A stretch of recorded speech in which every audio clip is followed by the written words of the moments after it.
Alors, bonjour tout le monde. Sans plus tarder, débutons cette riche journée. Venez, prenez place, asseyez-vous. Nous allons débuter. D'abord, je dois aussi souhaiter la bienvenue aux gens en ligne, parce qu'évidemment, il y a plusieurs personnes ici dans la salle. Il y a des gens qui regardent virtuellement ce matin, plusieurs réalités qui nous frappent ces jours-ci.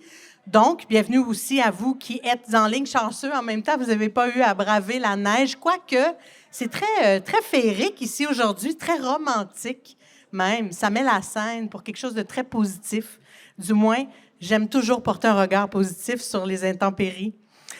Aujourd'hui, nous sommes venus des quatre coins de la province pour se rassembler ici, aux abords du fleuve Saint-Laurent. Nous avons choisi ce magnifique lieu, cet endroit, car il symbolise le mouvement vers un programme d'alimentation scolaire unique au Québec, réunit de nombreuses personnes issues du milieu, des nombreux milieux, devrais-je dire, qui représentent la diversité des populations qui habitent ce territoire, des villes et des régions rurales, des communautés autochtones et allochtones.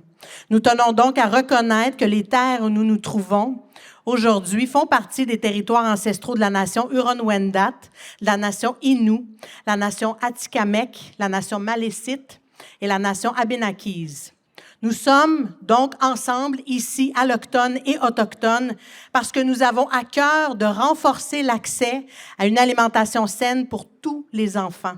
À travers nos actions, nous sommes donc engagés à renforcer la souveraineté alimentaire autochtone et c'est pourquoi il est si important pour nous, non seulement de reconnaître aujourd'hui le territoire où nous nous trouvons, mais aussi de souligner l'importance de nos partenariats et collaborations avec des représentants et représentantes des Premières Nations et des Inuits au Québec. Donc, la démarche pour comprendre les réalités des Premières Nations et des Inuits au Québec doit être réalisée en collaboration et dans le respect de l'autonomie et du droit à l'autodétermination des premiers peuples. Bienvenue au tout premier forum sur l'alimentation scolaire au Québec. Bravo! Yes!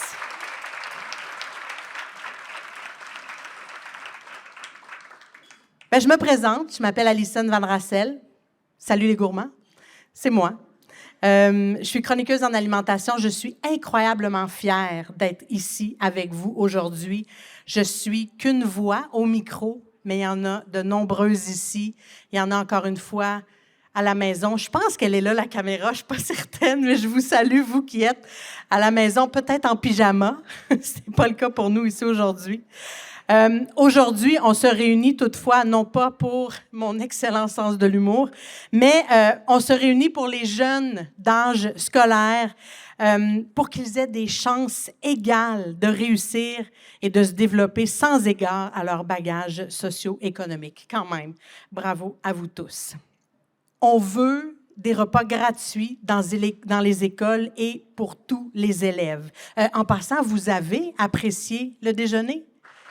Coloré, savoureux, j'ai vu des petits biscuits protéinés, de l'houmous à saveur de betterave, des fruits frais. Quand même, hein? C'est ça qui pourrait être servi à des élèves qui bénéficient de ce sur quoi on va travailler ensemble aujourd'hui. On doit remercier le Club des petits déjeuners et le Service d'accès local en sécurité alimentaire du Saguenay-Lac-Saint-Jean. Merci pour ce magnifique repas. C'est le fun parce que là, je vais avoir votre attention. Nous allons tous avoir votre attention toute la journée. Déjà, je vois des magnifiques sourires. Déjà, moi, j'ai commencé ma carrière en enseignement. Donc, de voir des élèves dans une classe avec des sourires attentifs, les yeux lumineux, c'est ça le résultat qu'on veut. Hein? Est-ce que je me trompe? C'est ça le but d'un programme d'alimentation scolaire universelle au Québec. Donc, on a l'attention de tout le monde. On a les sourires de tout le monde ici dans la salle. L'intention de la journée, je le disais, c'est de finaliser un travail concerté sur les recommandations à faire pour la création d'un programme d'alimentation scolaire universelle au Québec, et ce, dans le cadre d'un dépôt de mémoire au gouvernement du Québec. Il y en a des défis, j'en ai fait allusion tout à l'heure. Face aux défis que peuvent représenter d'ailleurs les grèves en cours, nous avons convenu de maintenir le forum Bien manger à l'école. Notre engagement envers vous qui êtes investis et impliqués dans la mise en œuvre de l'événement est très important. Nous comprenons et nous respectons le droit des travailleuses et des travailleurs à faire entendre leur voix, à revendiquer de meilleures conditions de travail et à exprimer leurs préoccupations.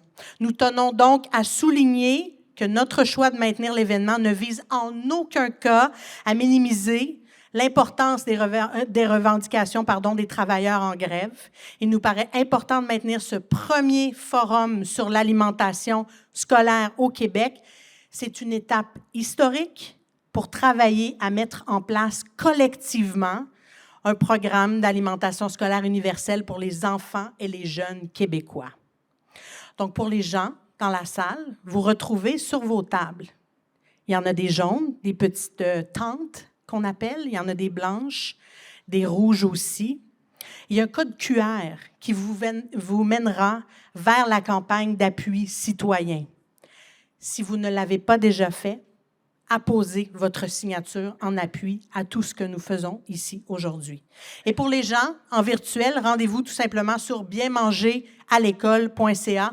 Ce sera clairement indiqué la voie à suivre pour apposer votre signature. Si je ne m'abuse, là, je vois qu'il y a des choses qui sont 8 558 signatures. C'est le chiffre. Ce serait le fun de le voir augmenter tout au long de la journée. Je tiens à le souligner. Soyons généreux de notre signature. Impossible de passer inaperçu.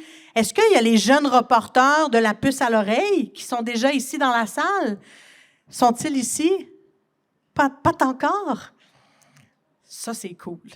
Ça, c'est vraiment cool. Ils vont créer un balado sur l'alimentation scolaire. Donc, s'ils vous approchent avec un micro, avec des écouteurs, prenez le temps de répondre à leurs questions. Encore une fois, c'est l'avenir aussi de la communication en alimentation. Ce sont des communicateurs de demain, donc, qui sait, possiblement des futurs chroniqueurs culinaires dans le lot. Sait-on jamais. La journée s'annonce bien remplie, donc, on va regarder rapidement la programmation parce que vous aurez des choix à faire aussi par rapport aux ateliers de cet après-midi. Est-ce que tout le monde a accès à la programmation aujourd'hui? Rapidement, je vais faire un petit tour d'envol de ce qui va se passer afin que vous soyez bien nos jus de ce premier forum sur l'alimentation scolaire au Québec. Donc, on va débuter par un avant-midi de conférence. Par la suite, il y aura tout juste après moi, une conférence sur l'état des lieux de l'alimentation scolaire au Québec. Il y aura un panel sur la concertation régionale en alimentation scolaire. On va prendre une petite pause et par la suite, Anne Plourde de l'IRIS va venir nous présenter un portrait de la situation des programmes en alimentation au Québec. Il y aura aussi, ensuite un chantier, la vision du chantier, pour ce programme d'alimentation scolaire universelle au Québec. On aura un dîner végétarien offert par le Pignon Bleu. Ça s'annonce fort succulent. Ensuite, cet après-midi, dans les ateliers, premier atelier dans la grande salle, il y aura le co-développement d'une éducation alimentaire durable, le modèle du Centre des services scolaires des Rives du Saguenay avec l'ABécole. Il y aura ensuite, l'approche territoriale et systémique dans le déploiement du programme d'alimentation scolaire universelle au Québec avec Forum SAT. Ensuite, il y aura un autre atelier sur l'économie sociale, un modèle gagnant avec le TIESS et le chantier de l'économie sociale. Un autre atelier, l'approvisionnement et pratiques durables avec Équiterre. Et ensuite, l'accessibilité universelle à une éducation alimentaire de qualité avec l'AQGS Équiterre, le collectif Vital et les ateliers 5 épices. Donc, vous aurez à choisir, évidemment, un atelier. Vous pourrez prendre le temps de lire les descriptifs. Si toutefois vous avez besoin davantage d'informations, l'équipe d'organisation aujourd'hui est disponible pour vous donner davantage d'informations. Bref, sans plus tarder, lançons ce tout premier forum sur l'alimentation scolaire au Québec. Accueillons Mme Sylvie Bernier, présidente de la Table québécoise sur la scène alimentation. Merci beaucoup, Alessine. Merci. Là, je vais me promener entre le lutrin et j'ai bien de la misère à lire un texte, moi. Bonjour tout le monde, je suis vraiment heureuse d'être avec vous aujourd'hui. On est tous réunis, rassemblés, mobilisés, puis je dirais même unis pour une même cause. On veut tous que nos jeunes mangent bien à l'école. Qui n'est pas convaincu ici que les saines habitudes de vie, que la santé, c'est directement lié à la réussite éducative. On le sait, les données sont là, on en est convaincus. Sommes-nous convaincants maintenant? C'est la question qu'il faut se poser. Comme présidente de la table sur le mode de vie physiquement actif et la table québécoise sur la saine alimentation, puis il y a plein de monde ici qui font partie, entre autres, de la table québécoise sur la saine alimentation, je vous salue. Évidemment que nous sommes tous convaincus que les saines habitudes de vie et la réussite éducative vont de pair. Quand on parle de mobiliser les gens, quand on parle de transfert de connaissances, quand on parle de formation, évidemment que l'école, c'est le lieu privilégié pour parler de santé et d'habitudes de vie. Tout le réseau scolaire doit être mobilisé aussi et préoccupé par la santé de nos jeunes. Pourquoi un programme d'alimentation scolaire universelle? Mais il y a plein de raisons. Tous les bénéfices. On parle de développer les compétences et les connaissances de nos jeunes. Oui, bien manger, mais qu'ils apprennent aussi.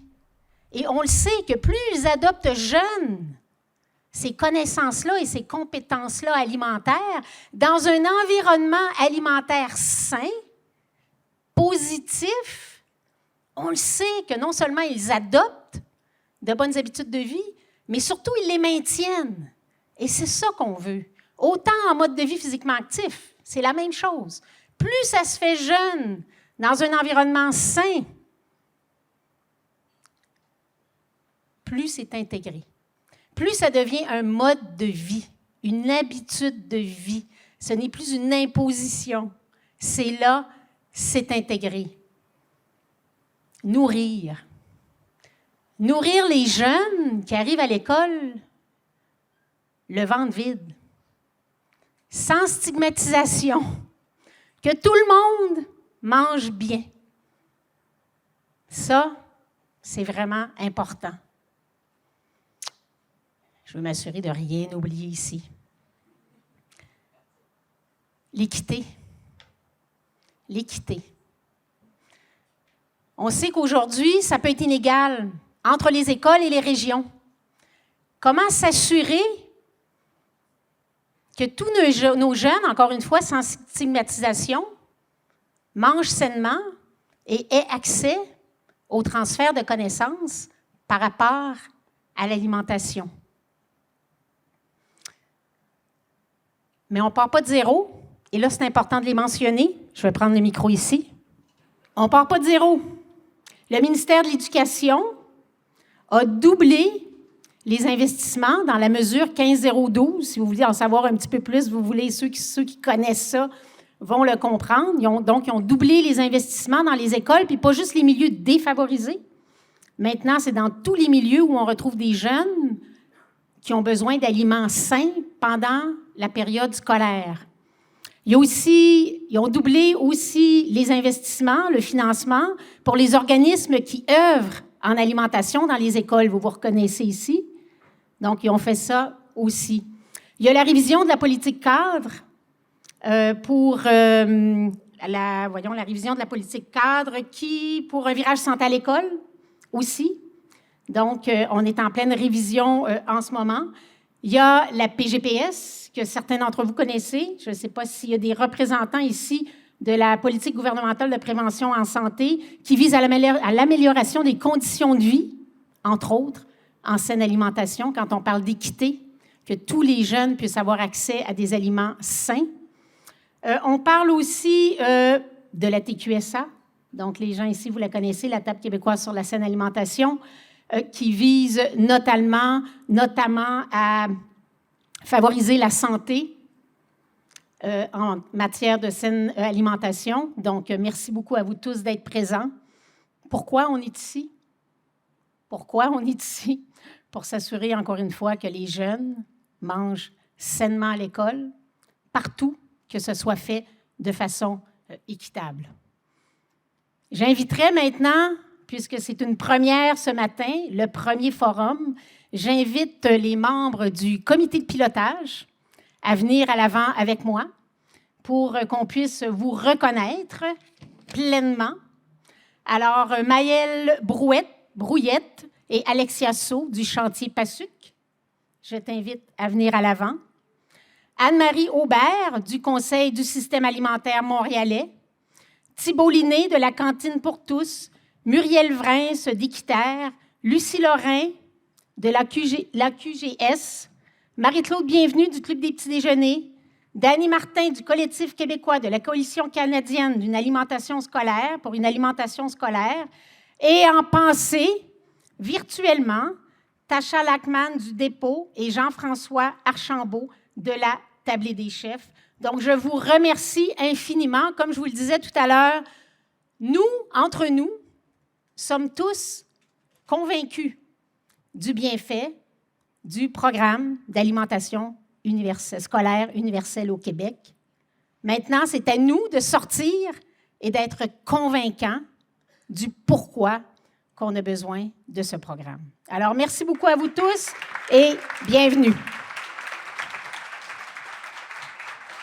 Merci beaucoup, Mme Bernier, la présidente, encore une fois, de la Table québécoise sur la scène alimentation. Je souligne en passant que le chantier pour un programme d'alimentation scolaire universelle au Québec est financé par la Fondation Lucie et André Gagnon, la Fondation du Grand Montréal, le Club des petits déjeuners du Québec et l'Association québécoise de la santé publique Montréal Métropole en santé en est le fiduciaire.